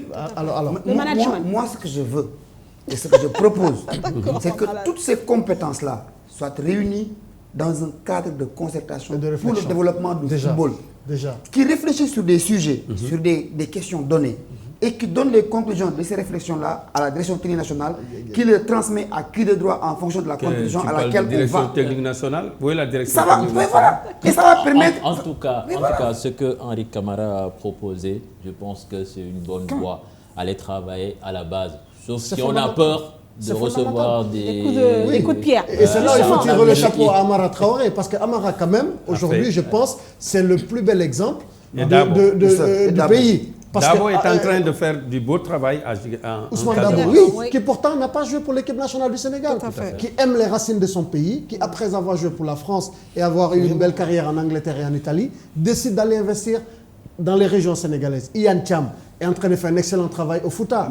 Alors, et sur la prise de décision, Ndofène, et c'est là où le vrai problème, on le disait au début, je vous le disais, il faut qu'on sorte des chapelles. Vous disiez tantôt qu'au Sénégal, quand on n'est pas avec vous, on est contre soi. C'est ça. Et par moment, on a laissé passer des compétences juste pour ça. Alors, sur le processus de prise de décision, et c'est pour ça où j'ai dit le comité de renouveau a raté le coche, il faut aller changer les textes, se battre pour avoir la majorité qui permet de prendre leur point de vue en compte et qu'ils puissent faire partie de gens qui sont dans le processus de prise de décision. Parce que Sénégal, le jeu politique il est comme ça, le jeu sportif il est comme ça. Mais le législateur aussi évolue en fonction de ça. Aujourd'hui, nous sommes persuadés qu'effectivement, toutes les législations évoluent en fonction de ça. Aujourd'hui, il y a peut-être des insuffisances qui sont en train d'être dénoncées et qui mériteraient peut-être qu'on apporte les modifications nécessaires. Je ne suis pas... Mais pour les apporter, il faut se battre. Ben oui. Ça ne viendra pas. C'est pas la presse qui va porter votre combat. Ça ne tombera pas du ciel. Que ce soit pour le changement de texte, le comité à la base, comme on dit, être un manager. J'ai entendu dernièrement El Hadj Diouf dire que lui, il a des facultés de management. Oui, tu peux avoir des facultés, mais sur le plan théorique, il faut quand même pouvoir aller se former pour pouvoir avoir justement la légitimité aussi, même si on est ancien footballeur. Donc, il a la légitimité. Après la crédibilité aussi peut poser problème par moment. Rien ne s'obtient gratuitement. Rien ne s'obtient gratuitement. Voilà, tout à fait. Merci Aliou, merci Ndofène. On va essayer quand même de dérouler l'actualité. La petite mauvaise nouvelle, c'est que le Sénégal a été battu par la Suisse au tir au but. 6 partout donc, durant le temps réglementaire, et au tir au but, le Sénégal a perdu. Le Sénégal qui termine donc deuxième de sa poule et qui affrontera en quart de finale l'Italie. Ce ne sera pas facile parce que je pense que l'Italie est terminée premier du groupe B. Donc ce sera un gros challenge pour ce quart de finale. Mais on espère que le Sénégal va reprendre du poil de la bête et franchir ce cap. On va parler de football chez nous, cher Tidiane, avec la Coupe de la Ligue. Voilà, Stade de Bourg, Niaritali, non c'était Dakar Sacré-Cœur, Stade de Bourg, Niaritali et l'Union sportive de Ouakam sont les 4 équipes qualifiés en demi-finale de la Coupe de la Ligue. Des matchs joués ce week-end qui se sont souvent décantés à la session de tir au but. Le point avec Adi Atala. Les Mbourois du Stade de Mbour ont obtenu la qualification par 3 tirs au but à 0. Au terme du temps réglementaire, le score entre le Stade de Mbour et Guédiawaye FC était d'1 but partout. Ça a été difficile, comme on l'a dit au départ. Mais alhamdoulilah, la victoire, quelle que soit la façon dont on a gagné, l'essentiel c'est passé. Psychologiquement c'est dur, mais je pense que je l'ai dit avant aux joueurs, il ne faut pas qu'on ait la culture de la défaite. La culture de la défaite c'est quoi? C'est d'avoir des défaites successives. On l'a fait aujourd'hui, mais cette défaite aussi elle est un peu relative vu le contenu du match.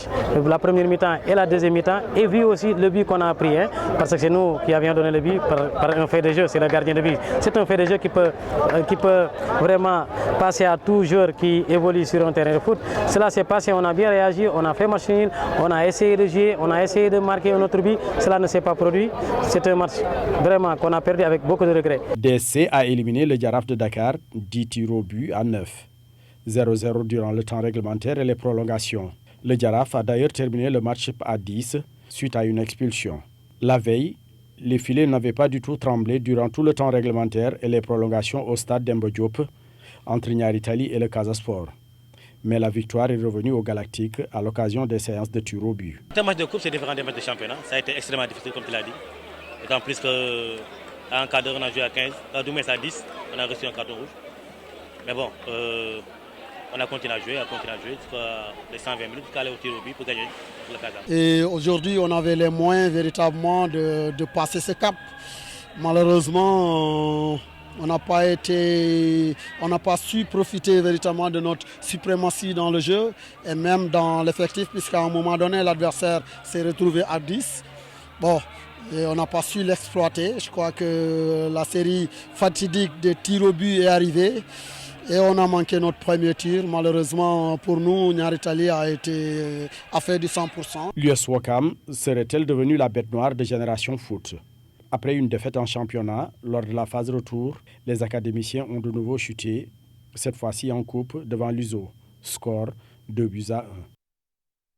Merci à Papa Mar pour les images de Jaraaf Casa Sport. On va parler à présent d'un partenariat entre le Dakar Sacré-Cœur et l'Olympique Lyonnais. Qui franchit une nouvelle étape avec le jeune Ousseynou Ndiaye, 19 ans, qui sera le premier joueur de l'Académie sénégalaise à intégrer le deuxième plus grand centre de formation au monde. Ousseynou Ndiaye, pionnier donc pour tous les pensionnaires de Dakar Sacré-Cœur. Le jeune homme, conscient des attentes, dit vouloir travailler pour donner le meilleur de lui-même et ouvrir la voie aux autres. Nous vous proposons donc de suivre ce reportage de Mamoudou Ndiaye avec Alioune Ndiaye. L'union a été scellée depuis novembre 2015. Le partenariat entre Dakar Sacré-Cœur et Olympique Lyonnais connaît un premier acte majeur cette année, avec l'intégration officielle d'un joueur de DSK au centre de formation du club français. Alors Ousseynou, on avait déjà eu une première évaluation ici à DC, et puis par l'intermédiaire de Alain Olio. Donc il a confirmé toutes les qualités qu'on avait pu s'apercevoir quand on était venu. Donc il est venu 2 fois. Une première fois, l'objectif c'était plutôt que lui se sente bien dans le club, qu'il ait une vision du niveau dans lequel il pourrait évoluer, de pouvoir s'évaluer. Et on l'a fait revenir une deuxième fois où on a organisé, nous, un match de compétition contre une équipe professionnelle suisse. Et là, c'était l'objectif pour lui, c'était vraiment de faire en sorte que tous les entraîneurs de la formation puissent à l'unanimité donner leur aval. Après avoir effectué 2 séjours en France, Ousseynou Ndiaye rejoindra le centre de l'Olympique lyonnais, afin de poursuivre sa formation. Là aussi, Alain l'a rappelé, il y aura une concurrence très dure pour nos joueurs. Mais plus l'investissement sur les terrains va être important et plus je pense que nous aurons cette satisfaction d'avoir les joueurs, les meilleurs joueurs du club qui rejoindront l'Olympique lyonnais. Ousseynou Ndiaye, le milieu offensif de 19 ans, capable de jouer sur les 2 côtés, sera un ambassadeur de Dakar Sacré-Cœur. Aujourd'hui, c'est vrai que le départ prochain d'Ousseynou Ndiaye est quelque chose de très important puisque c'est l'un des buts affichés de ce partenariat. Ousseynou va être le pionnier, l'ambassadeur, comme l'a dit Alain tout à l'heure, à lui de montrer la voie. Chaque année, j'espère que nous allons avoir 1 ou 2 joueurs à terme, chaque année, qui rejoindront ce très grand club qui a une académie exceptionnelle. De Dakar Sacré-Cœur au centre de formation de Lyon, 2e académie mondiale derrière la Masia du FC Barcelone, Ousseynou Ndiaye reconnaît que le plus dur commence. Mais son rêve est d'intégrer l'équipe A dans les plus brefs délais. Je ne suis pas chargé, mais il faut que je charge. Je suis chargé pour que je me Lyon, Inch'Allah. Je suis chargé pour que les gens sachent amna ay jeunes talents yu fi nek yo xamanteni ñu bari feñu ñu donte man ma genn rek mais amna talent yu bari yu fi nek man nak ma wara représenter duma né DC kasse ma wara représenter jeunes sénégalais yépp. Ousseynou Ndiaye va renforcer l'effectif du centre lyonnais qui compte aujourd'hui plus de 400 licenciés, un centre considéré comme le meilleur en France depuis sa création. Voilà, bonne chance à lui. Alors, Ndofène, très rapidement, on n'a pas commenté quand même l'élimination du Jaraaf en quart de finale de Coupe de la Ligue. Ça doit être une grosse déception, d'autant plus qu'en championnat également, vous êtes un peu distancé par Génération Foot. Oui, on est 2e, mais en fait, c'est la vitalité du football professionnel. Nous avons perdu au tir au but contre Dakar Sacré-Cœur. Je salue Mathieu au passage, parce qu'en fait, le Jaraaf s'entraîne beaucoup maintenant à Dakar Sacré-Cœur. Tu me rejoins, je te rejoins dans ce que tu étais. Là, c'est une erreur historique pour le Jaraaf. Je crois que les pères fondateurs ont fini leur mission. Il appartient à cette génération de mettre de la valeur ajoutée sur ce qu'ils nous ont laissé. Mais Ndofène, ça fait combien de temps que vous êtes au niveau de la section foot du Jaraaf? Vous n'avez pas pensé à un moment donné à développer quand même des infrastructures qui appartiennent au club? Je suis président de section, je suis vice-président du Jaraaf, mais vous savez que ce n'est pas facile. Par contre, aujourd'hui, je dois dire que nous avons transformé les baux en titres fonciers et que peut-être maintenant, on peut parler avec un partenaire financier. C'est le terrain de Point E. De Point E de Yen, et on a 2 terrains au point E, entre le Point E et Amitié, puis le terrain de Yen que nous allons clôturer incessamment. Nous sommes en train maintenant de discuter avec des partenaires financiers parce que tant que tu n'as pas un titre foncier, bon, je pense que les financiers hésitent un peu à te suivre dans ce que tu vas faire. Je félicite au passage Dakar Sacré-Cœur, ils ont sorti un gros match.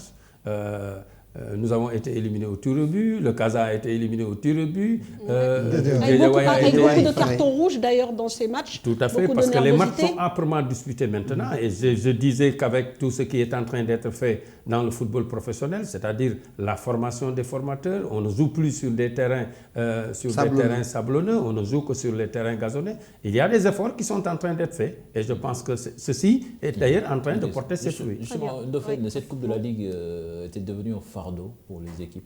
Oui, on n'a pas d'argent, effectivement. Il faut avoir le courage de le dire.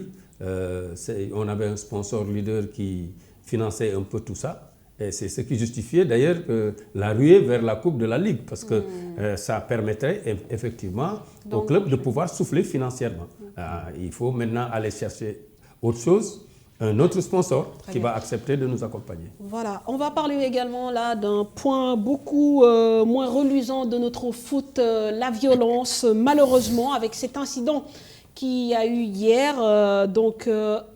entre une rencontre de National 2 entre Assur et le Thiossane de Khombole. L'incident s'est produit au stade Caroline Faye de Bourg lors d'un match de championnat de National 2.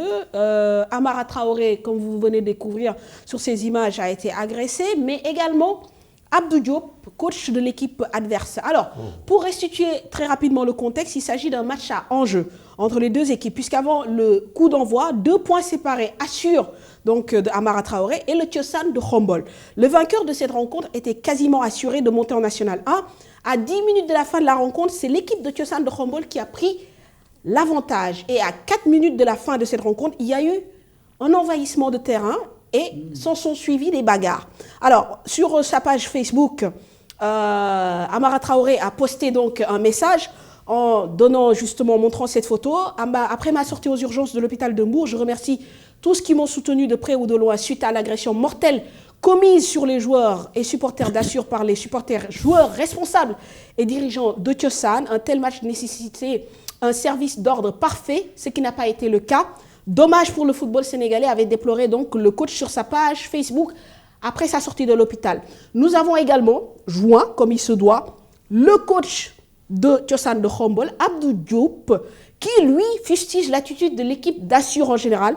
Il dit avoir été sauvagement battu par les joueurs d'Assur et se retrouve d'ailleurs avec une épaule déboîtée. Il accuse donc le staff d'Assur d'avoir incité ses supporters à envahir le terrain.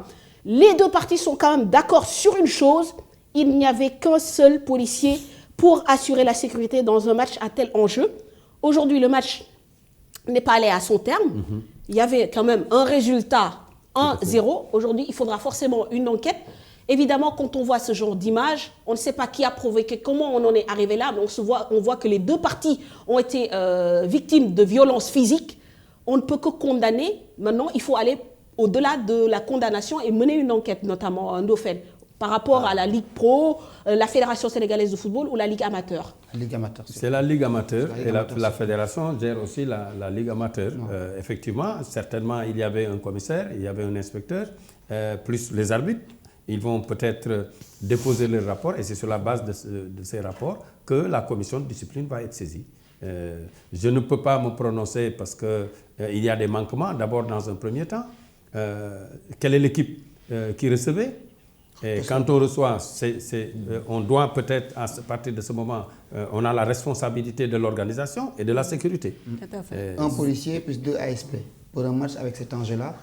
Alors, c'est la première anomalie de cette rencontre pour un match à enjeu. Mais au-delà de tout ça, encore une fois, dans notre pays, on réagit qu'après l'irréparable.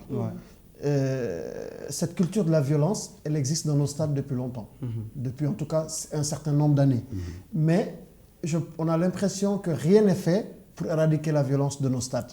Parce que tout simplement, les sanctions ne sont jamais à la hauteur des dégâts causés par ces violences-là. Ça, c'est la première chose.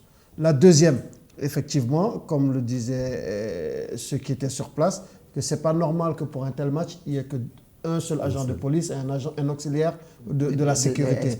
Et ça, c'est à la limite, le match ne doit pas avoir lieu si certains critères ne sont pas respectés. Et surtout avec cet enjeu, les deux équipes, en tout cas l'équipe visiteuse déjà, devaient refuser de jouer et attirer l'attention du commissaire de match sur cette situation. Cela n'a pas été fait. Aujourd'hui, c'est tombé sur Amara. Et si je disais tantôt qu'à quelque chose, malheur est souvent bon. Amara, ce n'est pas n'importe qui dans le football sénégalais. Il a été entraîneur national, il a été dirigeant de la Linguère, il a été international, il a été capitaine de l'équipe nationale du Sénégal. Donc, il y a beaucoup plus d'exposition sur une agression faite sur lui. Mais également, l'autre coach a été agressé. Sur un terrain de football, on ne va pas pour prendre des points de suture. Moi, j'ai eu Amara au téléphone hier, il m'a dit avoir pris 5 points de suture. Aujourd'hui, j'apprends que l'autre, à l'épaule déboîtée aussi, a eu des points de suture. Il faut remercier le bon Dieu pour qu'il n'y ait pas eu... Oui, mort d'homme. Moi, j'ai regardé les images. C'était une vraie bataille rangée. Tu ne savais pas qui faisait quoi. Il y avait des barres de fer sorties. Alors, il faut que les sanctions soient à l'aune de la bêtise commise par les supporters ou par certaines personnes sur tous les stades du Sénégal, quel qu'en soit. Et en plus, ça doit aller même au-delà des autorités qui régissent le football, puisque c'est devenu un phénomène, mondial. Banalisé. Mondial. Oui, parce en même France, souvent, les préfectures interdisent les déplacements des supporters adverses. On a vu ce qui est arrivé à Bastia l'autre jour, on a vu à Lyon ce que les Turcs ont fait. Et hier, dans la foulée, Florent Ibenge, qui est l'entraîneur du Vita Club et de la sélection nationale de la RDC, a vécu la même situation avec les propres supporters de son club. Si aujourd'hui notre sécurité ou notre intégrité physique n'est plus assurée dans les stades, ça pose problème. On ne va pas au stade pour prendre des points de suture ou nager dans une mare de sang. On va au stade pour prendre du plaisir. On va au stade pour regarder du spectacle. On va au stade pour partager des instants de convivialité avec ses proches et ses amis. Si tel n'est plus le cas, ça pose vraiment problème. La violence n'a pas sa place dans le stade. Affaire donc à suivre. Alors, merci Ndofène de nous avoir accompagnés. Merci Aliou, peut-être vous avez un dernier mot puisqu'on va vous raccompagner avec le foot européen. Hein. Alors, moi j'adore partager le plateau avec Ndofène. Vous avez beaucoup de contentieux entre vous. Non, mais moi j'adore parce que j'adore challenger Ndofène et au moins c'est quelqu'un qui a le courage de ses idées et il ne fait pas partie de ces dirigeants du football sénégalais qui se débinent quand il s'agit de discuter des choses importantes. Il a la conviction de ses idées, c'est quelqu'un de passionné, de très courageux et ça a été également un footballeur talentueux. Donc c'est compréhensible. On n'a pas eu l'occasion et il reste mon grand frère. Alors Ndofène. Non, mais je comprends très bien. Mais est-ce que vous avez quand même des craintes sur l'avenir du football sénégalais à ce rythme-là? Oui, mais et on annonce d'ailleurs aussi la candidature de dire. Chersek. C'est ce que j'étais en train de dire. C'est-à-dire, à mon avis, à un certain moment, tout le monde a travaillé en direction de protéger le bébé. Et aujourd'hui, je me rends compte que nous sommes s'attirer le bébé. Oui, nous sommes en train peut-être de prendre le mauvais chemin. Et je voudrais demander aux autres de se ressaisir parce que ce qui plutôt me chagrine, c'est qu'il y a trop d'attaques personnelles. Et parlons, débattons sur les textes, débattons sur les perspectives, débattons sur la vision, sur le fond, mais arrêtons de nous chamailler, ça ne servira à rien. Cette fédération aussi devient de plus en plus prisée. Ouais, à cause de l'argent, parce que maintenant la FIFA a augmenté le financement des équipes. Je ne peux pas faire l'injure à ces personnes parce que je connais un peu ceux qui sont en train aujourd'hui d'être intéressés par la présidence. Hein. Ce n'est pas Lamotte, ce n'est pas Mbaye Diouf Dia, ce n'est pas Augustin Senghor, peut-être aussi. Président du Jaraaf, on en parle beaucoup dans les coulisses du foot. Oui, mais vous savez, le Jaraaf a une organisation. C'est d'abord la section de football qui va faire la proposition au comité directeur porté maintenant par l'Assemblée générale. Le Chersek ne va jamais déposer sa candidature sans l'aval de son club. D'accord, très bien. Merci Ndofène. À présent, le football européen, c'est le tournant de la saison en France. A dit que le courant, c'est quelque chose avec la défaite du Paris Saint-Germain hier. En Allemagne, le Bayern presque sacré champion. En Angleterre, Chelsea s'en rapproche. On fait le point avec Paparani.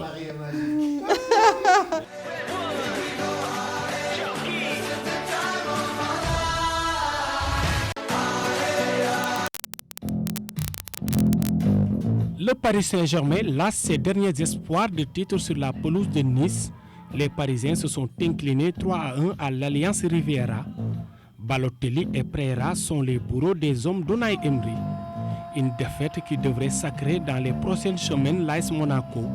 Vainqueur de Toulouse 3-1, Mbappé, Glick et Lemar sont les buteurs côté monégasque.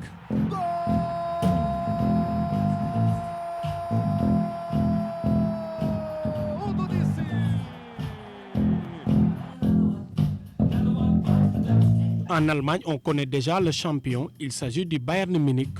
Les Bavarois, vainqueurs de Wolfsburg 6-0, remportent le 5e titre consécutif.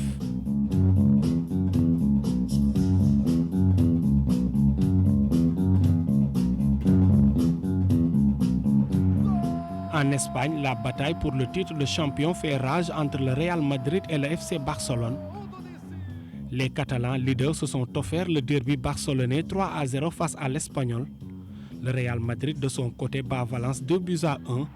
Le Barça est leader au goal average, mais les merengues comptent un match en moins.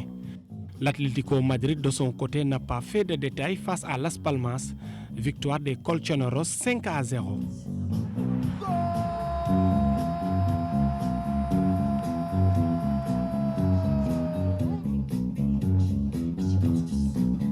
En Angleterre, c'est le statu quo à la tête du championnat.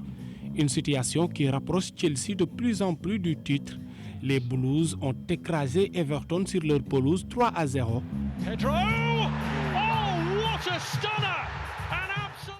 Tottenham, qui suit derrière à 4 points, s'est imposé 2-0 face à Arsenal.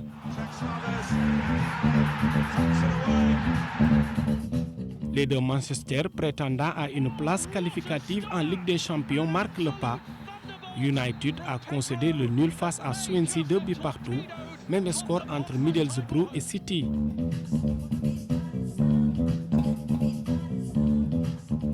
En Italie, la Juve lâche 2 points dans la course au titre qui ne devrait pas avoir trop de conséquences.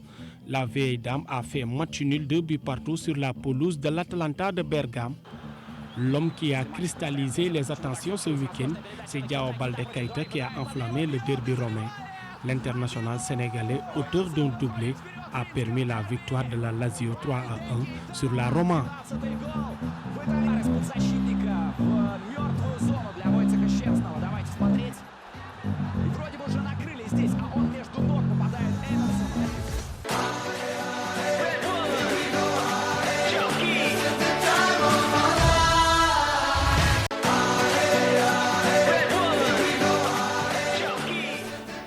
Sur ce plateau avec nos deux chroniqueurs maison, Madio Père et Mamadou Ndiaye. Mais avant de parler des buzz du web et du hippisme, nous allons d'abord nous rendre du côté de la commune de Dieuppeul où l'association des arts martiaux a organisé la 2e édition du stage de self, occasion choisie par les budokas de la commune pour lister aux autorités sportives de leur commune les difficultés évidemment qu'ils rencontrent dans la pratique de leur discipline. Pape Amadou Pen, président de cette association, est revenu sur ces différentes doléances au micro de Marianne Siva Diop.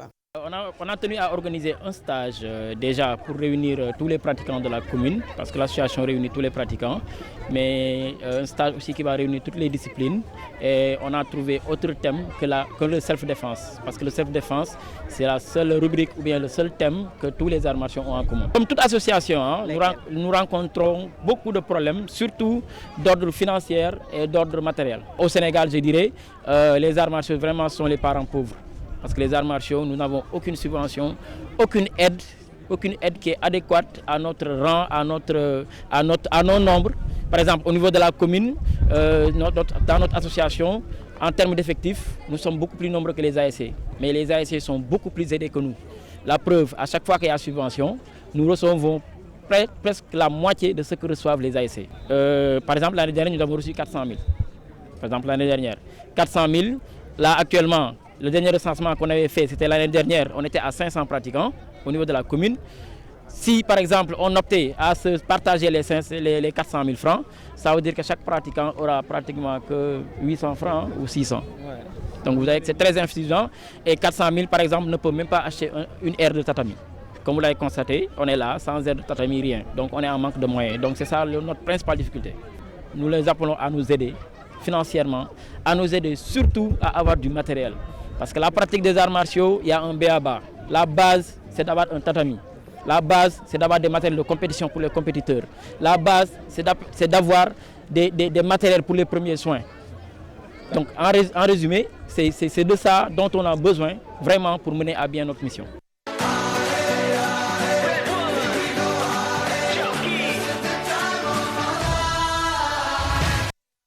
Mamadou Ndiaye, bonsoir. Bonsoir Fatou, bonsoir Cher, bonsoir Madame, bonsoir aux téléspectateurs. Bonsoir Madiop. Bonsoir Madame Fatou, bonsoir Noël. Nuyu nañu téléspectateurs yëpp. waaw kontaan nañu ci gisaat la ci plateau bi. waaw moom Fatou kontaan naa ci gisaat leen ndax yéen namoon naa leen lool. ndax vraiment bokk ci yéen. Tout à fait. Alors on va démarrer avec l'actu sur les réseaux sociaux avec cette information qui fait le tour de la toile. Souleymane Muntari quitte le terrain après avoir entendu des cris racistes, une scène surréaliste. Effectivement, alors que le match entre Cagliari et Pescara touchait à sa fin ce dimanche, Souleymane Muntari s'est rapproché de l'arbitre de la rencontre pour se plaindre une nouvelle fois d'avoir entendu des cris et des chants racistes de la part des supporters. Le milieu de terrain ghanéen répétant à plusieurs reprises « stop » ou « basta ». À la fin, il laisse ses partenaires terminer la rencontre à 10. C'est des choses à bannir. Il a même écopé un c'est carton pas la jaune. première fois, je pense. Non, mais ce qui est dramatique, c'est qu'il écope d'un carton jaune. Oui. Ouais. Mais quand même, je pense que bon, chaque personne ne réagit pas de la même façon, mais la façon dont Daniel Alves avait réagi quand on lui a jeté cette banane-là pour dire aux gars, je m'en fous. Moi, je pense que si tu réagis comme ça, le raciste en haut, il est satisfait.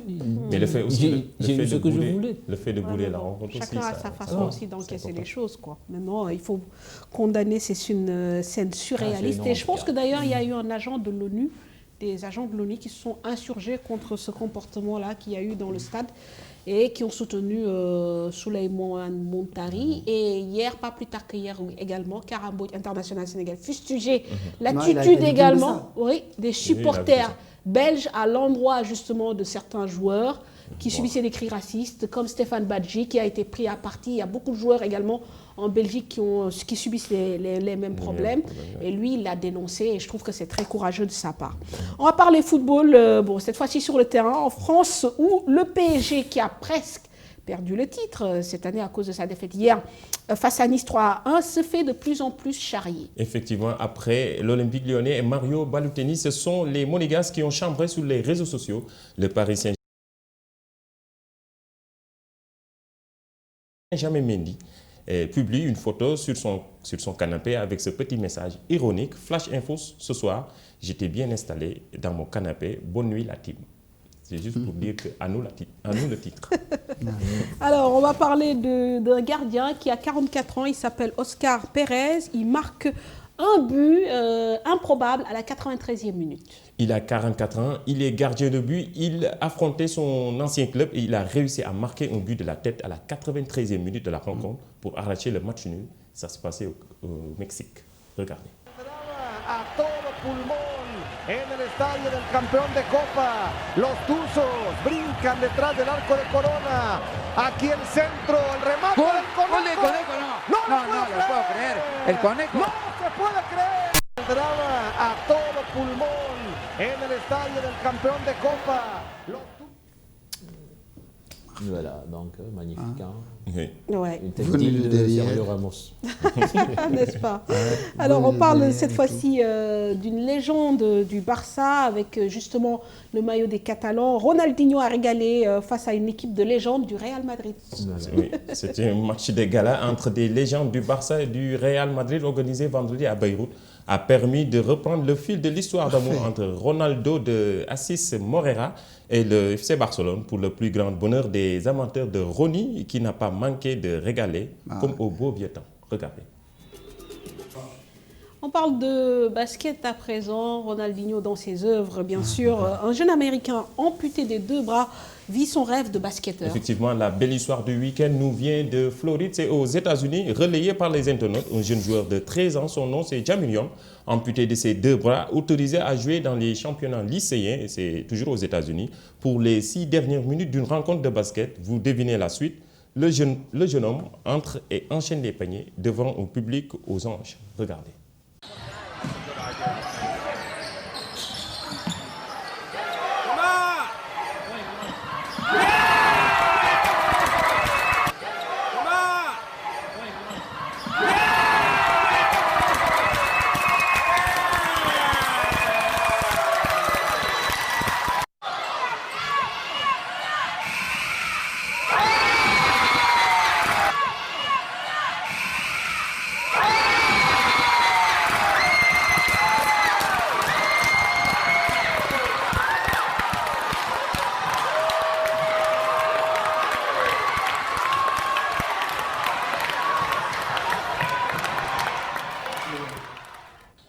Bravo à ce jeune. On termine avec la vidéo bonus. Effectivement, 100 mètres à 101 ans, oui, je dis bien 101 ans. Mancourt, c'est son nom. Cette mamie indienne l'a réussi.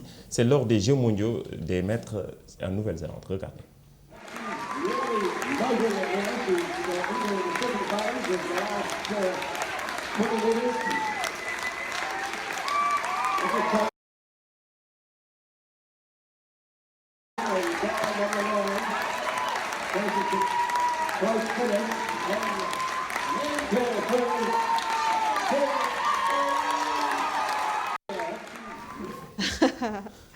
Bravo. Ah ouais, Bravo. franchement. Il n'y a pas d'âge pour faire des performances. Oui, à noter qu'il a commencé sa carrière à l'âge de 94 ans. Très bien, il n'est jamais trop tard. Donc Malal, tu vas te mettre au marathon dès l'année prochaine. Bon, ouais, pourquoi pas. Je vais enlever mon Ciao, petit bidon et basket. puis voilà, quoi. Mais Madiop, lui, c'est le hippisme. Mais Madiop, est-ce que yow mën nga war fas? fas rek laa mën a war moom Fatou. Mais il faut nga def ko ñu gis ko. mais preuve à l'appui. mais moom Fatou man damay feccal fas xanaa xam nga Fatou. Ah mais def ko ñu gis ko nag. Je pense que mos na ko fi def. mos na ko wane si télé bi benn jour. mu feccal fas bi. moom Fatou damay feccal fas. tey bu ñu tey am na fas boo xam si mi ngi peex. su ma koy doon fa naa ko fecce bu dugal ko ci biir plateau bi. billaahi mën naa ko. peex ba fii nga sonn de. non fii laa ko indi laa wax. tege ko fii feccal ko dugal ko ci biir plateau bi. non loolu il faut ñu def ko. non loolu faaw ñu def ko heure boo ko bëggee rek incha allah ñu def ko. alors actualité hippisme bi. waaw maam Fatou actualité bi moo nekk grand prix Marième Faye Sall bi nga xamante ni mi ngi doon am démb sa Louga looy.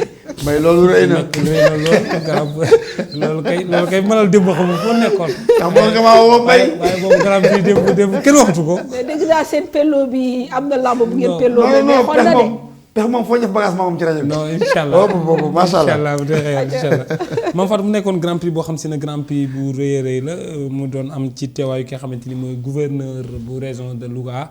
moo fa teewaloon ki nga xamante ni mooy madame la première dame madame Marième Faye Sall mu nekkoon grand prix boo xam si ne président CRG bu Louga moo ko tëggoon di suñu maam bu Kole Baaw ànd ko CRG bu Louga yëpp ñu ànd ak comité ba yëpp ya fa nekk yëpp président Cheikh Tidiane ñu jógee fii moom tamit déplacé wu ànd ak président CNG course hippique bu Sénégal yëpp àndoo dem fekk ji ko mu nekkoon course boo xam si course bu neex la waaye dañuy déglu ki nga xamante ni mooy gouverneur de la région de Louga kaddu yi nga xamante ni moom la fa dootal waaye mu wax ci li nga xamante ni mooy course ba nga xamante ni moo am ca Louga mu ni benn course bi donc bu ñu ko fi def nañ ko fi def ay course yu bare bare bu ñu ko mënee bari mu nekk loo xam si lu am solo ñu déglu ko suñu micro te ñëwaat ci plateau bi Mame Fatou.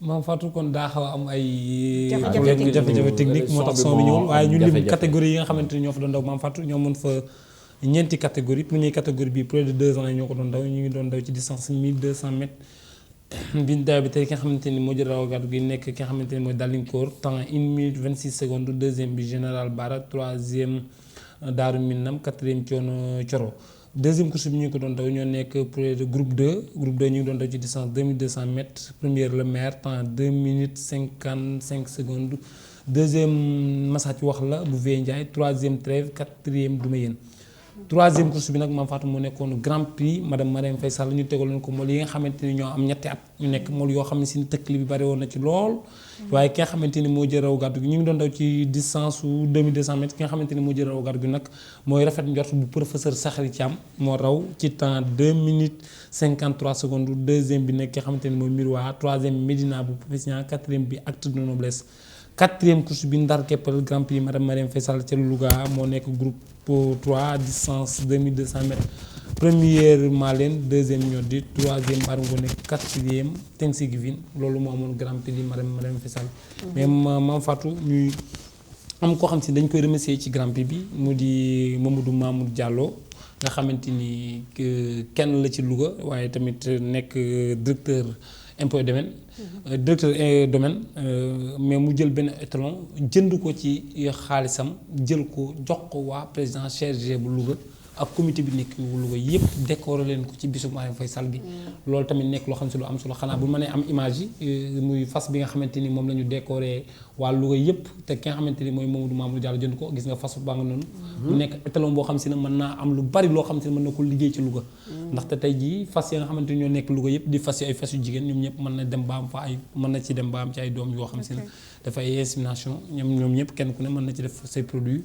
mu nekk étalon boo xam si ne waa Louga yëpp ñu ngi koy rafetlu jaarale ko ci man moo tax ma lancé wàlle ko di gërëm bu baax Mamadou Mamour Diallo élément bi nag xam naa ne gouverneur duñ ko mën a am. bu fekkee suba xam naa incha ci allah naaru incha allah voilà incha allah 13h30. incha allah bu neexee voilà yàlla ñu koj ko foofu ñuy remercier bu baax a baax suñu maam Ibou Kole Baaw mi nga xamante ni moo tëggoon course bi waaye Omar Baaw mi nga xamante ni tamit lépp lu ko waroon ci course bi rek def na ko ak waa Louga yi nga xamante ni ñoon dajal lool waaye di remercier bu baax a baax suñu sëriñ maam Cheikh Mbaye moo laaj Jini Mbaye nga xamante ni moom lañu dalaloon ca Palais ba maam Fatou. ak ki la ñawal.